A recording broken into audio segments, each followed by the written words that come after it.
Bueno, hola, ¿cómo están? Bienvenidos a todos, espero que estén muy bien, muchas gracias por venir. Mi nombre es Adrián Viale, yo estoy coordinando esta sesión donde vamos a asistir a una conferencia de Matías Carnemola titulada Mujeres del Río de la Plata en la sociedad tardocolonial y revolucionaria. Matías es, o era ya, estudiante del ciclo de complementación curricular de la licenciatura en Historia de acá de la Universidad Pedagógica Nacional. Defendió su trabajo final hace poco, así que ya, dígame licenciado, le podemos decir licenciado a Matías, y nos va a presentar justamente un trabajo relacionado con esta tesis, con este trabajo final que él hizo, así que no hablo mucho más yo, él va a hablar y después cualquier pregunta y demás que tengan, comentarios y todo eso, lo hacemos al final, ¿sí? Él va a hacer la presentación y luego hacemos todo eso. Así que si van teniendo preguntas y todo eso, anótenla para el final. Bueno, Matías, adelante. Bueno, muchas gracias, Adrián. Hola, buenas tardes a todos y a todas. Bueno, primero que nada, gracias por estar y también gracias a la universidad por esta oportunidad. Como bien decía Adrián, este es el tema de trabajo de lo que fue mi trabajo de investigación para la tesina o trabajo final.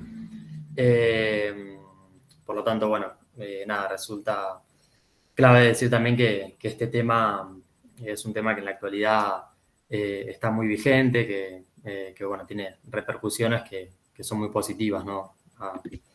En lo que tiene que ver con la historiografía. Eh, bueno, para continuar hablando voy a hacer una presentación del trabajo. Por eso voy a compartir mi pantalla.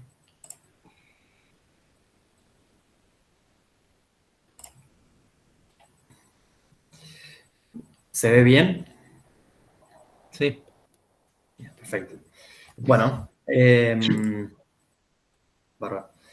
Bueno, el tema entonces, justamente por el que ustedes seguramente Disculpa, te molesto. Ponele ahí al dejar de compartir, ponele ocultar. Eso que te ocultan. aparece abajo le pones ocultar. Ahí está, listo. No te molesto Bien, más. bárbaro. Gracias, Adrián. Bueno, con respecto, decía entonces, a lo que tiene que ver con esta reunión, el tema tiene que ver con las mujeres del Río de la Plata a comienzos del siglo XIX, ideales y realidad en la sociedad tardo-colonial revolucionaria. Bueno, en este caso, el periodo de estudio en concreto tiene que ver con los años 1800 a 1826, justamente como recorte para entender esta situación del tema de las mujeres. El trabajo y, bueno, todo lo que tiene que ver con el estudio y la investigación que se ha hecho en lo que es la lectura del trabajo final, va en dos cuestiones que resultan fundamentales. Por un lado, el tema de los ideales de las mujeres, o sea, el comportamiento que la sociedad colonial y tardocolonial quería que las mujeres tuvieran en este contexto, y por otro lado, la realidad de lo que verdaderamente sucedía, o sea, cuál era el rol que tenía que ocupar la mujer como mujer, justamente en su condición, sabiendo que cuando hablamos de esta sociedad de comienzo del siglo XIX, pensamos en una sociedad generalmente patriarcal, ¿no?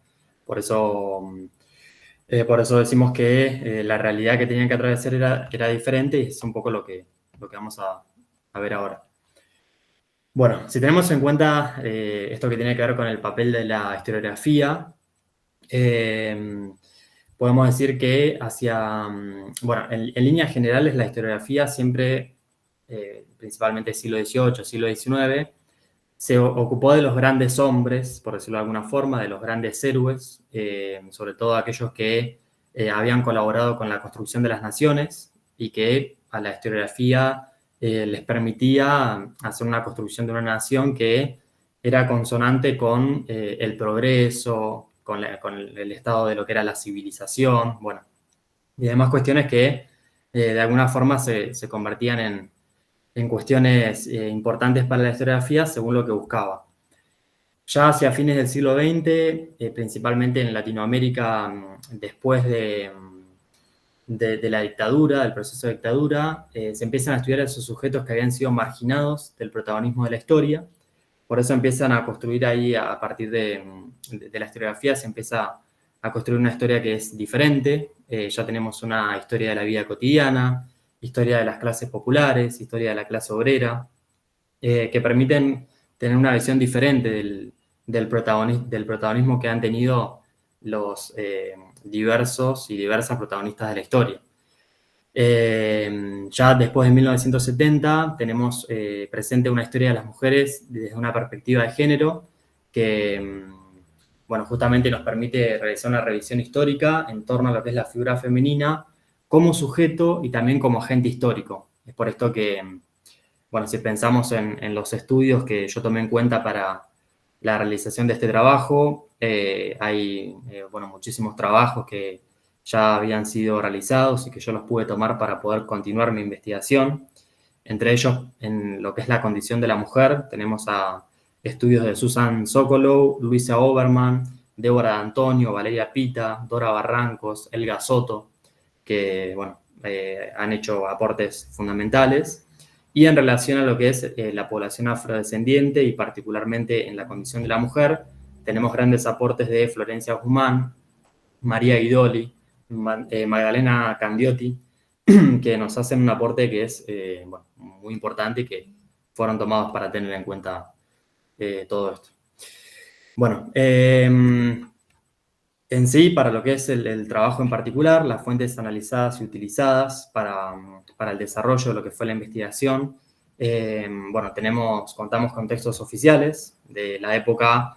Para analizar la perspectiva de género, tenemos en cuenta los aportes de Sarmiento, Belgrano, que en su momento, bueno, mientras ellos escribían o por ahí relataban cuestiones, ahí se pudo extraer gran parte de lo que es la perspectiva de género, cuál era la visión que se tenía sobre las mujeres.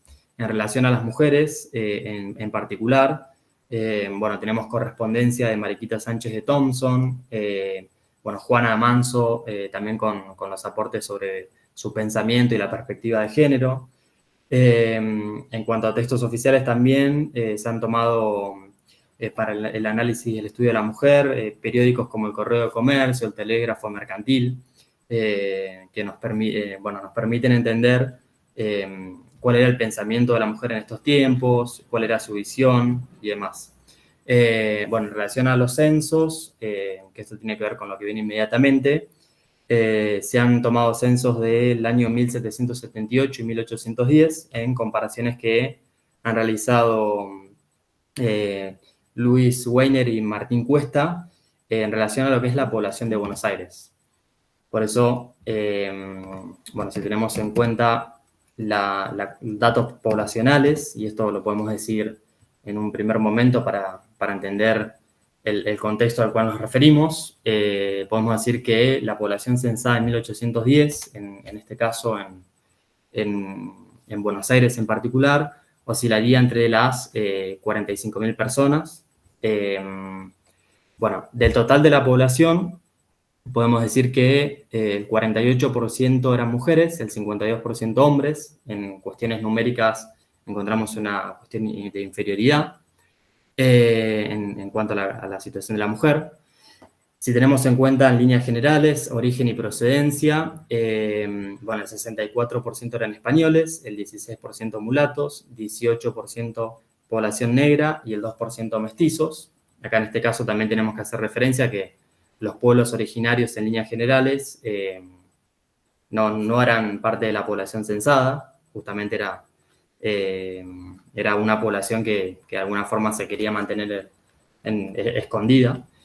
Y por otro lado tenemos en situaciones de bueno, condiciones socioeconómicas, los estratos altos configuraban la mínima cantidad de la población, aproximadamente un 10%, y las clases subalternas aproximadamente un 90%. Bien, en los estudios también en lo que tiene que ver con los censos, justamente para entender cuáles eran las características y sobre todo para entender que hablamos en un contexto donde la mujer se encontraba en una situación de falta de privilegios, no solo por su condición de mujer, sino también porque socioeconómicamente generalmente se veía perjudicada. Bueno, si comparamos los censos, si tenemos en cuenta esta comparación de los dos entre 1778 y 1810, el crecimiento poblacional que se da es muy grande, se pasa aproximadamente de 25.000 personas a 45.000 en esos años, y principalmente lo que tenemos que tener en cuenta es que el crecimiento poblacional se da gracias a migraciones ultramarinas y regionales y también el ingreso considerable de esclavos. Por eso tenemos que considerar, y justamente para esta época tenemos que hacer un análisis de que la sociedad rioplatense estaba configurada justamente en una gran medida por el ingreso de la población afrodescendiente que va a caracterizar también a la condición de la sociedad en general, pero también de la mujer en particular. Bien, si tenemos en cuenta esto que tiene que ver con el contexto de estudio, y volviendo un poco al periodo de estudio, tenemos el siglo XIX, generalmente se lo entiende como una época compleja, sobre todo para la condición de la mujer. Sin embargo, gracias a distintas fuentes podemos ver que es una época propicia en muchos aspectos. En lo que decimos, en la condición de la mujer tenemos un crecimiento que de alguna forma empieza a adquirir algunos derechos que antes no tenía. Por eso decimos que es una época propicia para la prosperidad de la condición de la mujer en aspectos sociales, económicos y culturales. Tenemos la aparición colectiva de las mujeres en la escena política, con una participación determinante. Esto, bueno, ocurre un poco como un fenómeno mundial. En Europa, el ascenso de algunas reinas puede ser el ejemplo. Bueno, mujeres que empiezan a tener un protagonismo que antes no lo tenían, sobre todo en materia política.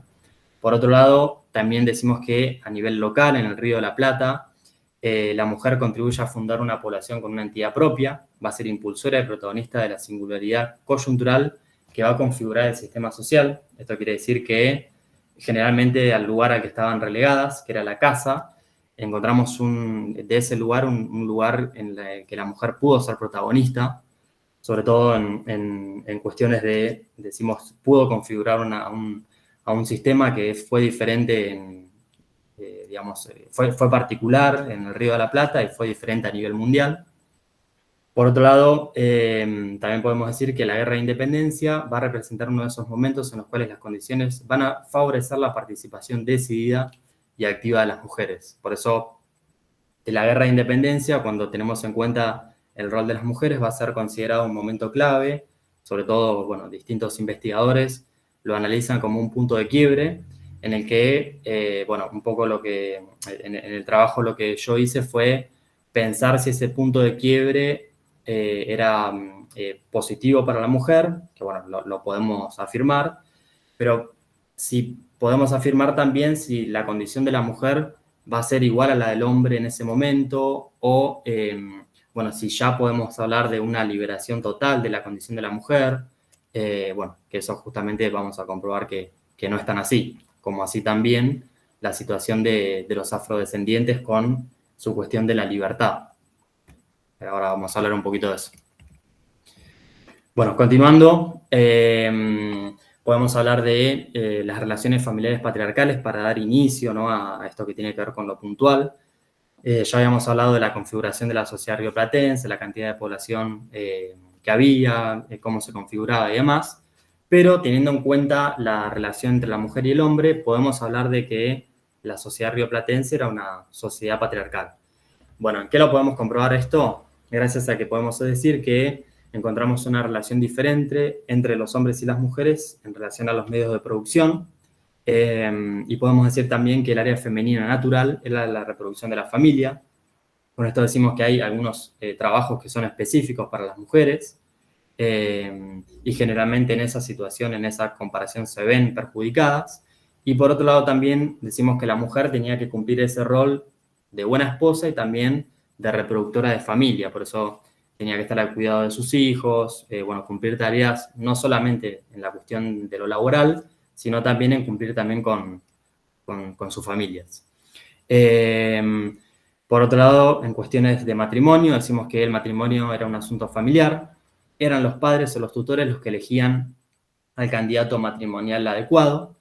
En esto, bueno, decimos que la responsabilidad para la cuestión de la mujer, para su condición, estaba en manos de los padres o los tutores, que eran los que elegían quién tenía que ser el candidato, no tanto por cuestiones de amor, sino más bien por cuestiones de lo que era más conveniente en cuestiones socioeconómicas. Principalmente esto va a aparecer como una lógica para las clases privilegiadas, ¿no? Bueno, en relación al matrimonio, también decimos que el vínculo matrimonial otorgaba al hombre el poder de la autoridad patriarcal, lo cual incluía el derecho a disciplinar y castigar a su esposa, en este caso en lo que fue el desarrollo del trabajo y en relación a esto que tiene que ver con la condición de la mujer. Se han analizado algunos reglamentos y leyes donde, bueno, podemos hablar de la condición que tenían los hombres para disciplinar a las mujeres, a sus esposas. Bueno, en donde podemos decir que en la mayoría de los casos los disciplinamientos y los castigos estaban aceptados y hasta incluían también disciplinamientos físicos, castigos físicos. Por lo tanto, bueno, la mujer, y principalmente en esa condición de esposa, tenía que aceptar este disciplinamiento por parte del hombre como una condición natural, ¿no? Como algo normal.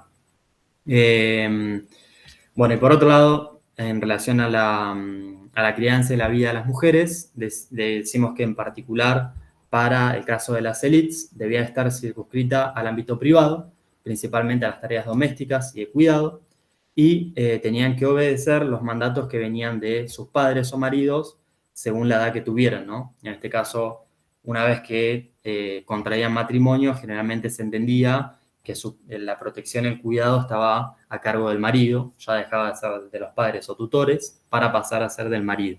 Por eso estas cuestiones, ¿no? de la aceptación del castigo y el disciplinamiento. El ámbito privado refiere generalmente, cuando decimos la casa, que ahora en un ratito vamos a ampliar un poquito más. En relación a la educación, bueno, pensando en todo este contexto, decimos que la educación de la mujer se centraba en mejorar su condición como esposas y madres. Era esa la tarea que tenían que cumplir y era esa la tarea que tenían que mejorar, por decirlo de alguna forma, en esta cuestión de lo que era lo ideal, ¿verdad? De pensar a la mujer con ese rol y esa tarea que tenía que ser lo más excelente posible.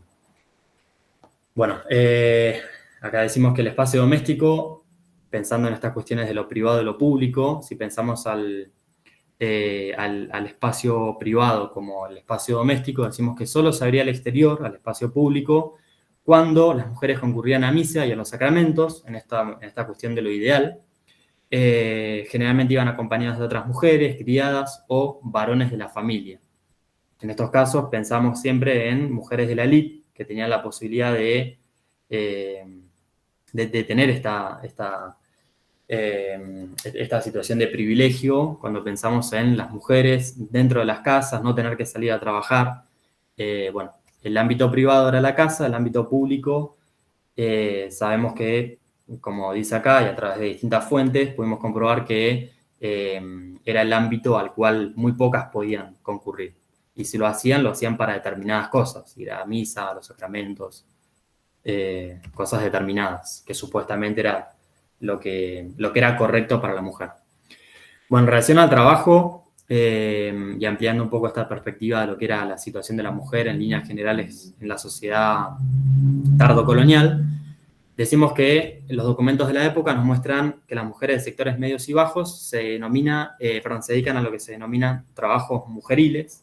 En este caso ya pasamos de hablar de la situación de las mujeres de la élite para hablar ahora de lo que son las mujeres de sectores medios y bajos.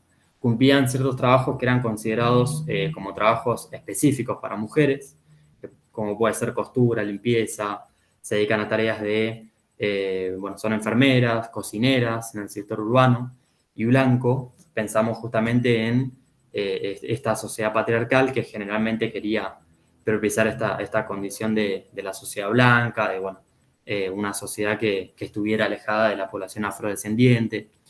Esto lo pensamos en ese sector.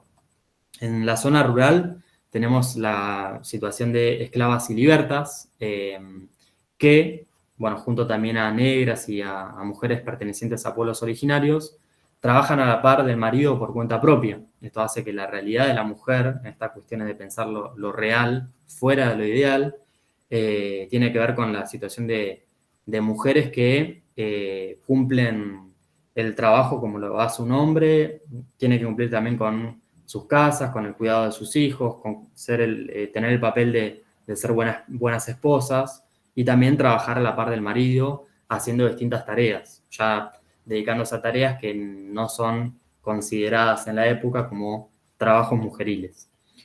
Bueno, se habló también, tenemos que tener en cuenta el tema de los salarios y la situación de la mujer, principalmente, bueno, se ha podido comprobar que al haber muchas mujeres que cumplían mismas tareas, hacía que hubiera una menor dependencia por parte de los que contrataban a mujeres. Por eso decimos que en algunos casos, esto no es para generalizar tampoco, pero en algunos casos, los salarios bajaban por esta condición.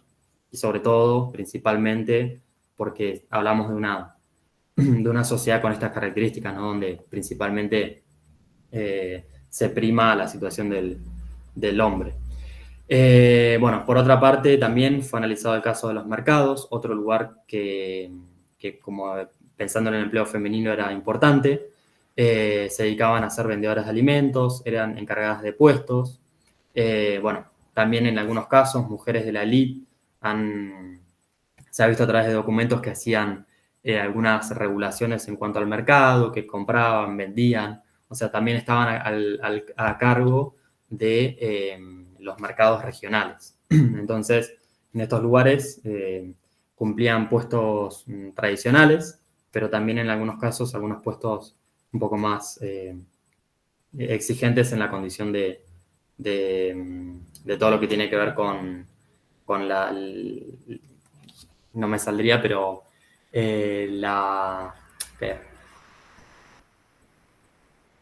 de paso aprovecho a preguntar, ¿se escucha bien? Sí, está todo bien. Ah, bien, bien. Sí, Bien, sí. gracias. Bárbaro. Bueno, me refería a esto que tiene que ver con directamente conectar con los mercados, bueno, una lógica mucho más amplia. Por otro lado también tenemos el cuestión de la cuestión de la enseñanza. Bueno, pensando en la cuestión de la educación también, era un perfil que era estrictamente femenino. Decimos acá que generalmente a las mujeres de la élite, algunas en particular, eran conocidas como amigas y se dedicaban a enseñar a niños y niñas de ambos sexos, aunque lo hacían de manera rudimentaria. En este caso, bueno, también pudimos comprobar que las escuelas generalmente eran hogares, eran casas, en algunos casos eran salones un poco más grandes, pero la enseñanza comienza por ahí. Son lugares que no los pensamos como escuelas como las actuales, sino que son lugares mucho más concretos y específicos, bueno, que justamente tenían un rol estrictamente del perfil femenino. Y las que se dedicaban a esto principalmente eran mujeres de la élite que podían cumplir con ese rol y lo hacían principalmente con una idea de ayudar. En este caso, decimos, no tenemos la idea de la enseñanza y sobre todo de la educación como algo pago. Bueno, todo eso va a llegar con el tiempo. Pero bueno, la enseñanza en líneas generales era algo que se hacía como voluntad. Bueno, por otro lado también, y entendiendo de que la población y la sociedad rioplatense se trataba generalmente de una población esclava, ¿no? Que decimos el número eran muy importantes. Florencia Guzmán, esta autora que mencionamos en un comienzo, bueno, es clave para entender cuál es la situación de la población esclava y sobre todo para entender cuál es la situación de la mujer en esta cuestión de pensar a la sociedad y principalmente a la condición de la mujer en esta falta de privilegios, ¿no? Bueno, ella va a introducir la noción de domesticidad, va a decir que es algo propio de la población afrodescendiente. Por eso decimos que el lugar al que tenían que estar relegadas las mujeres, que era el lugar de la casa, el lugar doméstico, era algo, bueno, el lugar obligado, ¿no? Por decirlo de alguna forma, en el cual las mujeres, sobre todo afrodescendientes, tenían que permanecer. Cumplían roles como, en calidad de criados, sirvientes, domésticos. En ese caso tenían que cumplir con trabajos en los que también beneficiaran a los sectores más altos de la población. Bueno, en esto que mencionábamos antes, ahora sí, ya también dando un cierre, hacemos un poco una comparación entre lo que fueron los cambios que se favorecieron gracias al contexto revolucionario. Justamente es el periodo de estudio, por lo tanto es el contexto que nosotros hacemos alusión en la situación de la mujer. Si pensamos en la condición de la mujer esclava, decimos la revolución de 1810 va a producir una crisis del statu quo que va a estar relacionado con las clasificaciones raciales. En este caso, lo que podemos decir es que encontramos un cambio, hay una situación en que la mujer, y en líneas generales la población afrodescendiente, sufre algo positivo en algún punto, ¿no? En que decimos la condición de los esclavos mejora, pasamos de, sobre todo en 1813, con la asamblea del año 13, a que los esclavos pasen a tener una condición de liberto, pero con esto no podemos hablar de una libertad absoluta por parte de las mujeres y la población afrodescendiente. Tenemos que esperar recién hasta después de 1860 para empezar a hablar de un cambio en la condición de la libertad.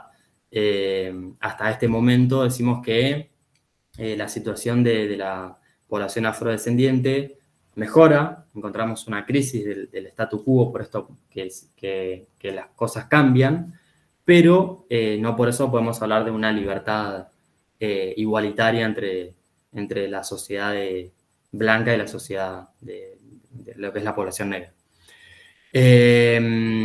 Por otro lado, también podemos hablar de que la condición de la mujer en esta situación de revolución y de independencia hace que en distintas instancias judiciales las mujeres van a tener un protagonismo, sobre todo frente a su situación de vulnerabilidad. Van a tener la oportunidad, ahora que se abre un contexto de revolución, de cambio, donde van a poder asistir a tribunales, donde pueden empezar a demandar la situación que viven en sus trabajos, por ejemplo, donde pueden empezar a requerir la entrega y recuperar a los hijos de la pobreza. En este caso, una condición natural para la mujer esclava era, en muchos casos, también tener que sufrir la pérdida de sus hijos por su condición. Por eso, en este caso, pueden asistir a los tribunales para empezar a denunciar todo esto que estaba sucediendo, denunciar también malos tratos en la condición de los maridos. También pueden solicitar alimentos, el aumento de los salarios y demás. Entonces, en este caso tenemos un contexto que sería positivo si pensamos en lo que era el contexto previo. Y por otro lado también decimos que en relación al matrimonio y a la elección de la pareja, no tenemos una idea de lo que es la libre elección todavía hasta este momento. Van a pasar los años, los hombres y principalmente los padres van a seguir eligiendo a las parejas de sus hijas y esto se va a mantener por un tiempo así. Pero sí podemos decir que en este caso, y gracias a los documentos analizados, las mujeres van a luchar por la educación femenina, van a luchar por su situación de vulnerabilidad. Por eso ya comienza a haber una idea de que todo esto se puede manifestar y muchas lo empiezan a hacer por escrito, algo que antes por ahí no era algo normal, no era algo corriente, ya se empieza a entender como algo que puede también resultar positivo para entender qué era lo que ella sufría. En este caso, gran parte de ese análisis lo podemos hacer gracias a la correspondencia de muchas mujeres de la elite. Bien, en otro ámbito y pensando en esta idea de lo real, de lo que tenían que vivir las mujeres en este contexto, pensamos en las mujeres como patriotas, revolucionarias, independentistas y abanderadas de la revolución y la independencia. Por eso, justamente lo que vamos a dar un poco lugar es a pensar el rol de la mujer en este contexto de lo que era la sociedad rioplatense y entendiendo también que en lo real fueron protagonistas.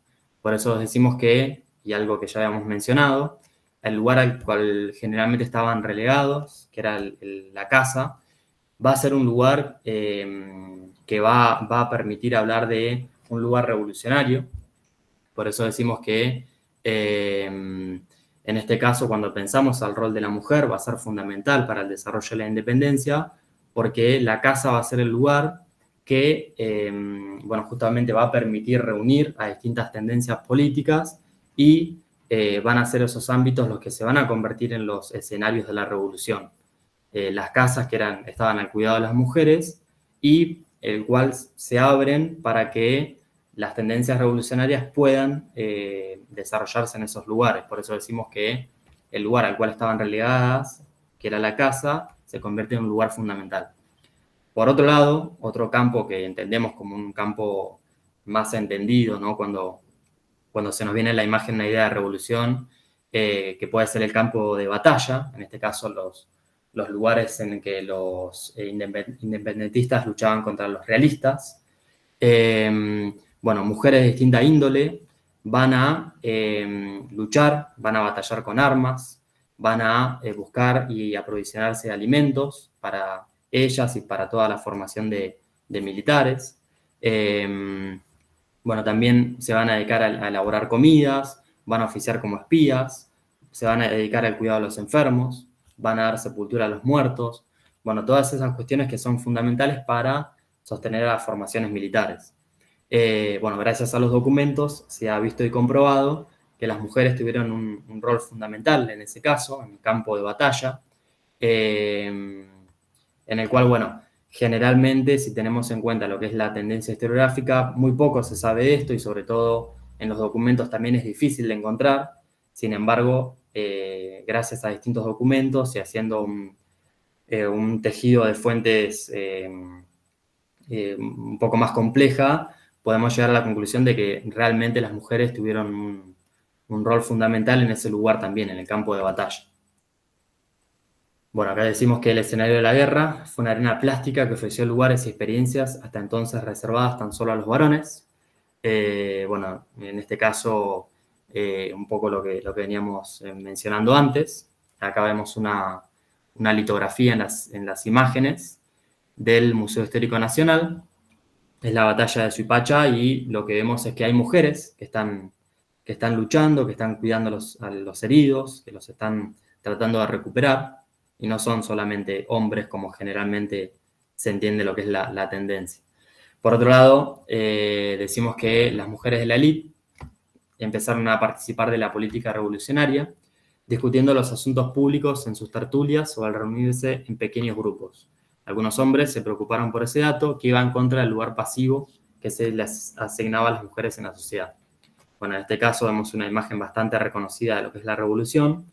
Bueno, el salón de Mariquita Sánchez de Thompson, que según lo que relata la historiografía, es ahí el lugar donde por primera vez se cantó el himno nacional. Eso es algo que está en discusión, pero que sin embargo sí podemos hablar de que ese lugar al cual mencionábamos, la casa, va a ser un lugar totalmente revolucionario.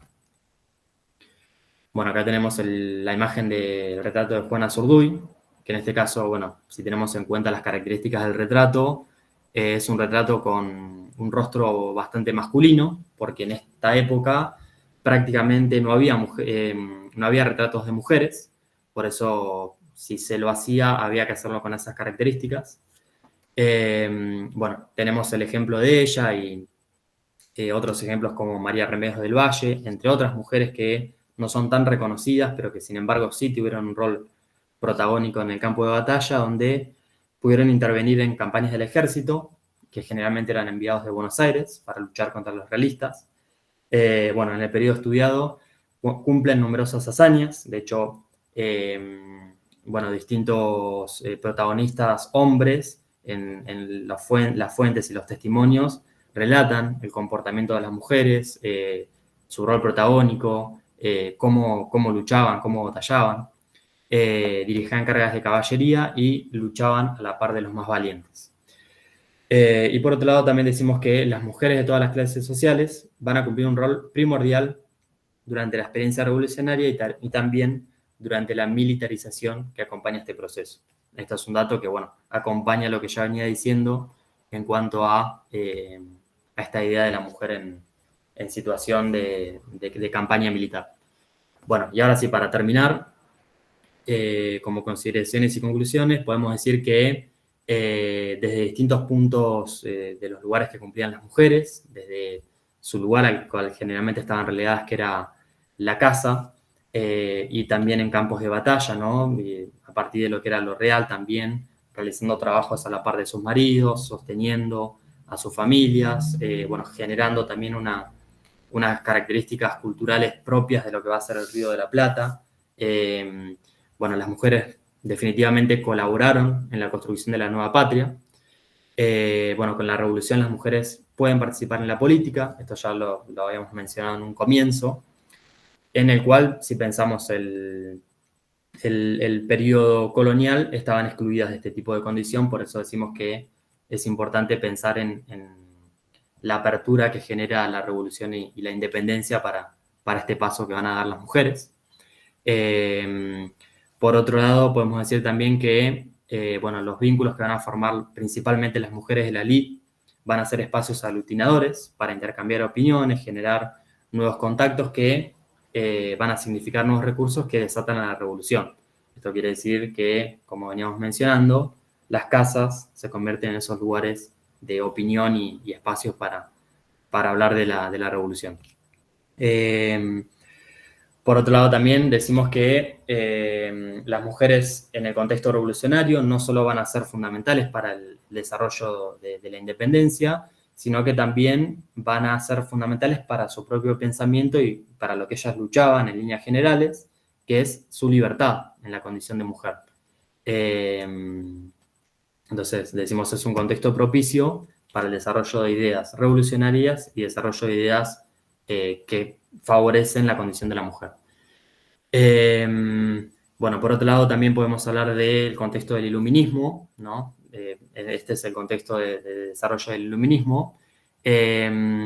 Por eso decimos que acá tenemos una cuota positiva y otra que, si la vemos en retrospectiva, no podemos hablar de la condición de la igualdad de los derechos. Generalmente para los hombres, una vez establecida la revolución y gracias a las ideas del iluminismo que venían por el mundo, se establecen los derechos civiles para los hombres. Para las mujeres van a ser ajustes un poco más moderados. Va a haber una educación que mejora, pero va a seguir siendo limitada y exclusiva para las mujeres de la elite en estos tiempos. Bueno, también encontramos un control que va a ser aún mayor sobre lo que es el matrimonio y, bueno, una resistencia a soportar el abuso marital que va a ir creciendo, pero que sin embargo no podemos decir que en estos casos la mujer está libre de esa situación. Bueno, y también tener en cuenta que cuando hablamos de estos cambios, fueron principalmente para las mujeres de la elite.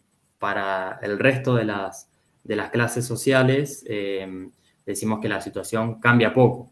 Entonces decimos que, y como para dar un cierre, si bien el iluminismo, junto con la revolución y la independencia, traen un cambio en la forma de ver la condición de la mujer, bueno, si esto se va a mantener, su condición de desigualdad se va a mantener, sobre todo para el caso de las mujeres afrodescendientes según el color de piel, que van a tener que seguir sufriendo con eso, y sobre todo por la posición social. En esos casos decimos que las mujeres van a tener que estar relegadas a ámbitos donde quizá no quieran estar y, bueno, hablar de la igualdad entre hombre y mujer en estos tiempos es imposible. Bueno, muchas gracias. Estamos.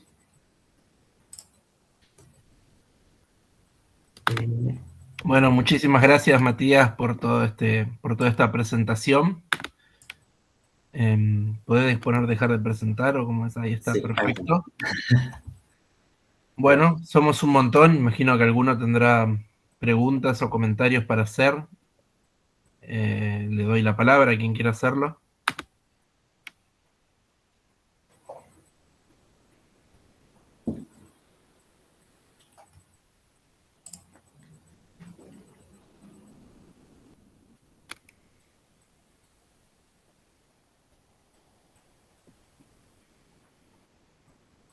Sí, Cristian. Hola, buenas tardes. Quería saber los documentos de los que ustedes estuvieron hablando, si están en la AGN o si los documentos que ustedes están estudiando sobre esta sociedad se lo puede sacar de algún lado o ver si se lo puede ver en algún otro lado. Hola, Cristian. Bueno, está buena la pregunta. Sí, generalmente las fuentes se puede recurrir muchísimo al Archivo General de la Nación. Hay muchísimos documentos ahí para tomar y considerar. Pero bueno, también es cierto que para este trabajo en particular se han utilizado fuentes y documentos que están presentes en bibliotecas, que bueno, digitalizados, no sé si podemos hablar de que todo lo está. Por eso sí está bueno tener en cuenta para un estudio de este estilo que se puede recurrir a fuentes digitalizadas, pero también en muchos casos es necesario recurrir a bibliotecas que tengan estas fuentes. Y bueno, también si tenemos en cuenta los trabajos ya realizados, hay muchísimos, principalmente muchísimas autoras que han trabajado sobre estas fuentes y que ya han hecho un trabajo. Pero sí, en el Archivo General de la Nación están, en los museos también, las páginas de los museos. El Museo Histórico tiene muchas fuentes para analizar y abordar en cuanto a lo que generalmente pinturas. Así que lo vas a encontrar por ese lado. Muchas gracias. Gracias a vos.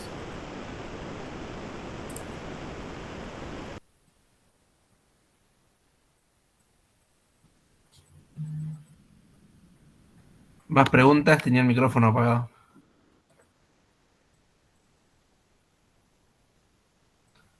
No, no se pasa asistencia, Alejandro, que está preguntando asistencia. No, no sé qué es eso exactamente, pero no se pasa asistencia. Bueno, si alguien quiere ir pensando otras preguntas, yo mientras tanto voy a hacer una muy práctica porque sé que acá hay muchos estudiantes que se imaginan el momento en el que están en el lugar de Matías. Y lo que le quiero preguntar a Matías es, primero que nada, aclarar que Matías es de Bahía Blanca, ¿no es cierto? En la UNIPE tenemos estudiantes de Bahía Blanca, no me equivoqué, ¿no? Sí, En sí, la por UNIPE, sí, en la UNIPE, porque justamente en la UNIPE tenemos estudiantes de todo el país, a veces me los confundo. Preguntarle, teniendo en cuenta que hiciste un trabajo que no es específicamente sobre Bahía Blanca y que recién hablaban del Archivo General de la Nación y demás,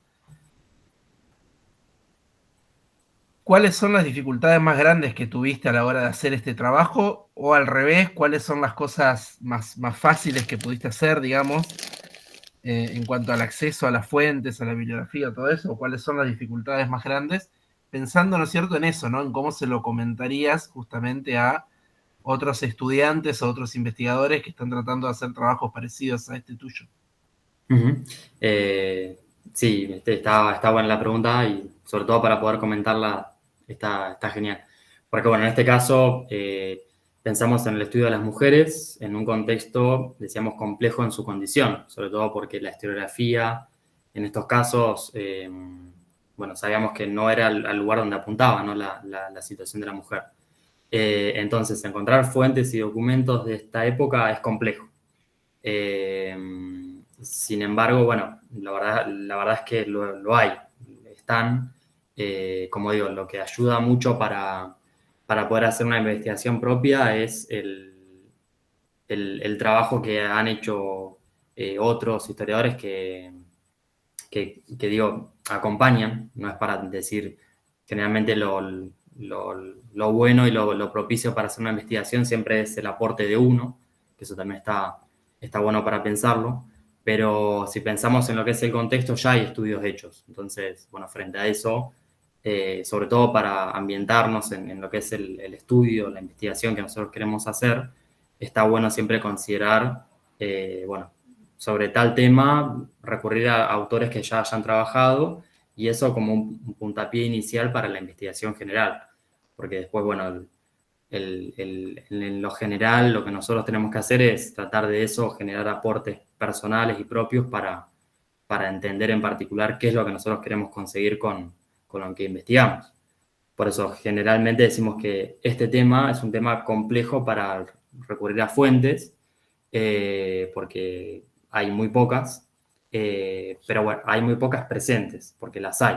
Por eso están muy buenas las dos preguntas. Creo que era Cristian que había preguntado hoy, bueno, Adrián también, en esto de pensar sobre cómo investigar o a qué fuentes recurrir o por dónde hacerlo, pero decimos que hoy en día también está la posibilidad de recurrir a muchos archivos digitalizados. Entonces, eso te permite que, por ejemplo, yo siendo de Bahía Blanca, como quizás hay otros u otras estudiantes que son de otras provincias y que en particular no son del lugar de la universidad, bueno, por ahí te permite esto de poder hacerlo a distancia, de poder recurrir a la distancia, también, bueno, contar por ahí con la ayuda de algún profe, en el caso mío, bueno, mi tutor, que también me pudo, siempre el tutor está ahí pendiente para ayudar, para poder ofrecer fuentes, que bueno, estando en la cercanía también lo pueden hacer. Entonces, bueno, frente a un estudio que es complejo, también podemos recurrir a fuentes más allá de las adversidades. Entonces, por ahí está bueno para pensarlo como una cuestión que no sea limitante. Si voy a investigar tal tema, bueno, voy a poder encontrar fuentes, voy a poder hacerme documentos, todo hoy en día prácticamente está. Aprovecho para decir que mi tutor fue Damián López, para este estudio en particular. Muchas gracias. ¿Más preguntas o comentarios? Hola. Hola. Sí. Nara. Nara, ¿qué tal, Sí. Nara? Buenas tardes. Yo te quería preguntar, Matías, si después de hacer este trabajo de investigación te encontraste con algún aspecto en específico del rol de la mujer que sea el menos investigado o el que menos fuentes tenga. Por ejemplo, esto que decías de que ni siquiera todo lo estudiado del rol de la mujer se refiere a la mujer en general, sino a las clases altas, y que quizás hay muchos aspectos de la mujer de la clase baja o la mujer obrera que todavía no está investigado o que falta desarrollar. Uh-huh. Bueno, hola Nara, gracias por la pregunta. Y sí, hay lugares en donde la cuestión se complica, por decirlo de alguna forma, por el tema de encontrar fuentes. Bueno, en lo estudiado, bueno, yo lo que hice fue un análisis general, por ejemplo, el ámbito del trabajo, el ámbito del matrimonio, el ámbito de la enseñanza. Yo lo tomé como líneas generales.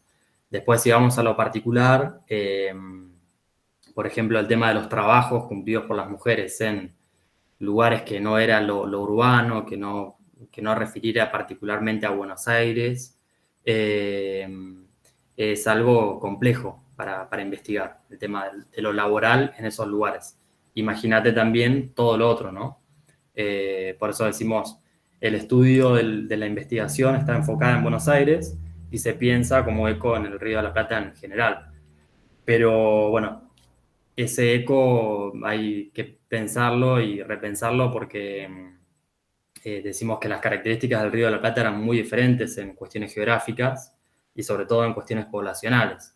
Entonces, no sé, algo que a mí, que me llamó la atención, era esto de pensar, bueno, lo laboral, a ver qué pasa con lo que no es lo urbano, no es el lugar de la casa para las élites. ¿Cuál era el rol de las mujeres verdaderamente? Bueno, es el trabajo, lo hacían a la par del hombre, eso era lo que decía yo hoy, pero encontrar características sobre todos los trabajos que cumplían o cómo lo hacían, bueno, todo eso es un limitante en algún punto. No puedo afirmar que no hay, pero sí puedo afirmar que es complejo. Bueno, mismo también el tema de la enseñanza, que se limita particularmente al sector urbano, generalmente de Buenos Aires, de las élites. Entonces, bueno, cada uno de los puntos donde no hablamos de las élites, donde hablamos de la población subalterna, es un ámbito complejo de investigación, que como digo, tampoco hay que convertirlo en un limitante, un limitante directo, digamos, porque se puede investigar, si a nosotros nos interesa podemos hacer investigaciones, pero sí entendiendo que va a ser más complejo. Muchas gracias. A vos.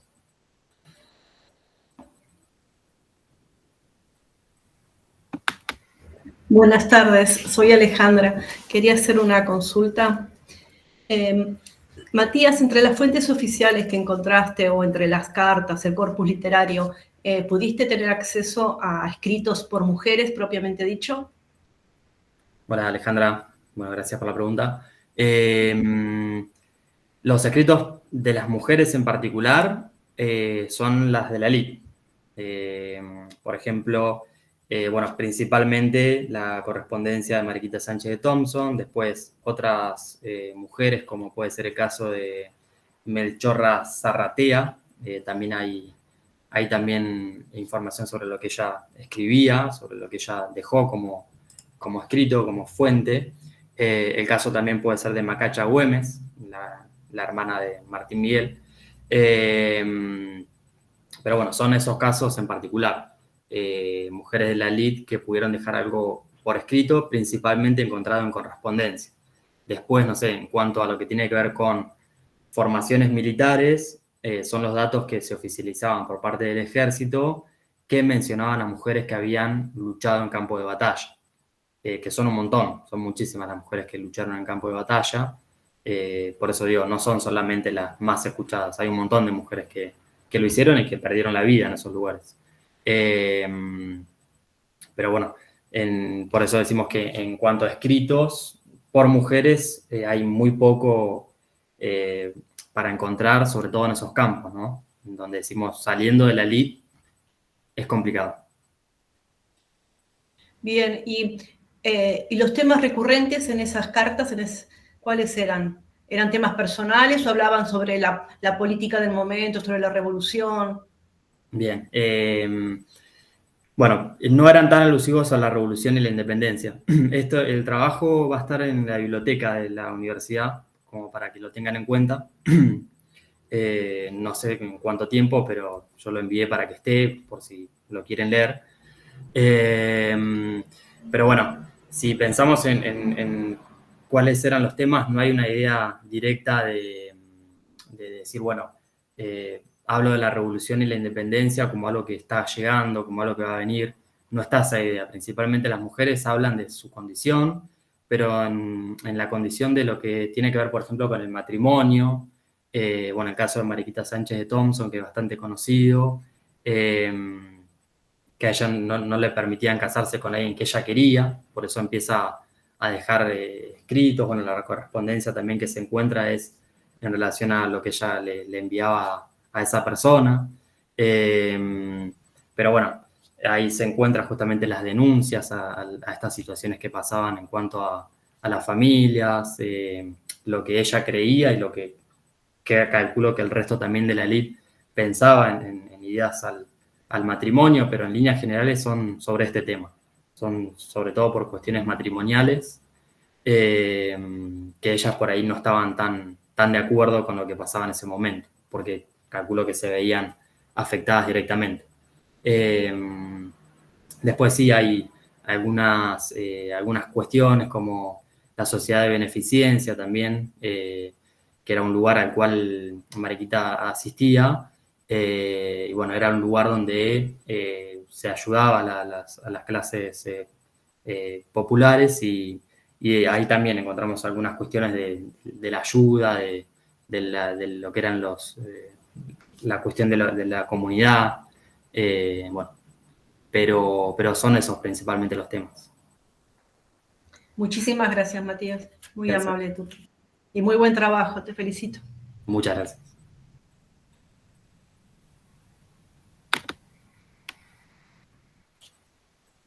¿Alguna otra pregunta o consulta?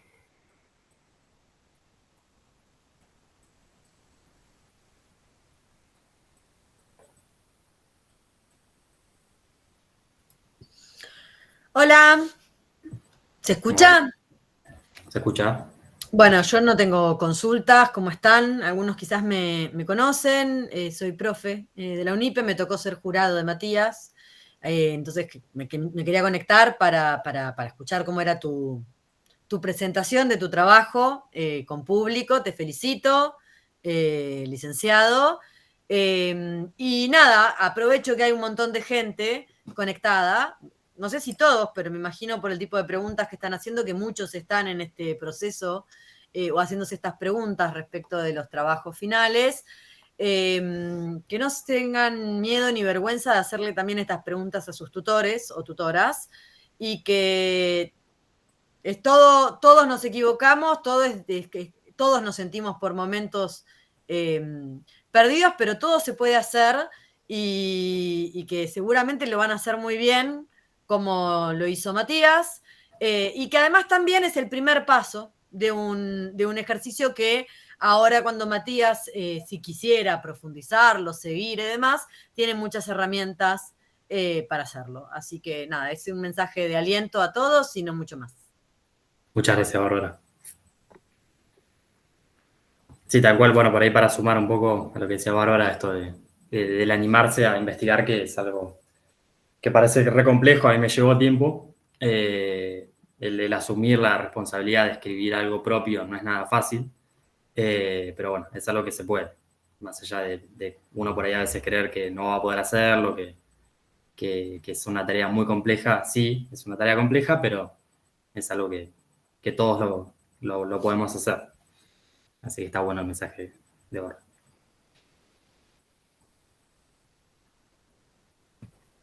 Bueno, y si no hay más preguntas, vamos cerrando con eso. Muchísimas gracias a todos por venir en primer lugar y muchísimas gracias sobre todo a Matías por la presentación. La verdad es que estuvo buenísima y muchas felicitaciones también, muchas felicitaciones, licenciado. ¿Okay?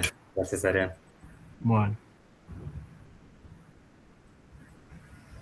Bueno, gracias, Valentín.